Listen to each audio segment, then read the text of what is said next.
Informasi dan hoax merupakan salah satu ancaman dunia maya yang sangat berbahaya. Kenapa?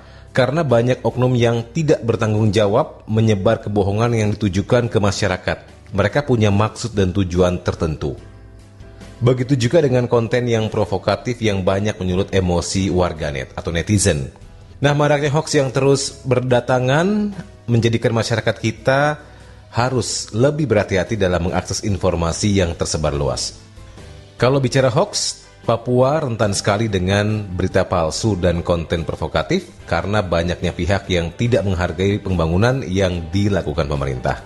Oleh karenanya, masyarakat harus tetap kembali mengecek sumber informasi yang terus berdatangan agar sumber keakuratan dari berita tersebut bisa dipertanggungjawabkan. Publik harus mendapatkan edukasi yang benar dalam memilah mana berita asli dan mana yang palsu. Saring dulu sebelum sharing, ini yang paling penting. Kalau ada pemberitaan negatif di Papua, maka bisa jadi itu hanya hoax yang diproduksi oleh OPM dan KST dengan tujuan untuk menghambat pembangunan di bumi cendrawasih. Hoax dan konten provokatif, apalagi tentang Papua, sangat menyebalkan karena bisa meracuni pikiran pembacanya. Dengan konten hoax yang tersebar, membuat masyarakat harus terus mengedukasi diri agar tidak mudah tersulut oleh provokasi yang merebak di dunia maya ataupun secara langsung di tengah-tengah masyarakat. Aktivis pemuda Papua Steve Mara menyatakan bahwa berita hoax di dunia maya bisa mempengaruhi pola pikir dan perilaku masyarakat.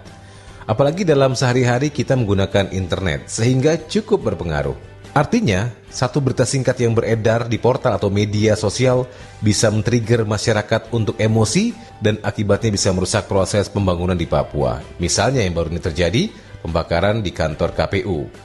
Steve menambahkan berita hoax tentang Papua bisa tersebar sampai ke luar negeri dan merugikan masyarakat karena bisa dibaca oleh masyarakat.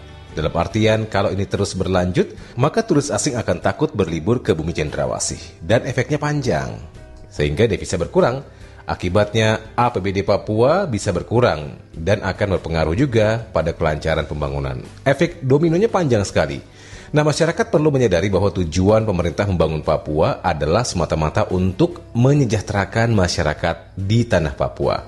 Makanya, pembangunan harus terus dikembangkan oleh pemerintah untuk menuju kesetaraan wilayah di seluruh Indonesia.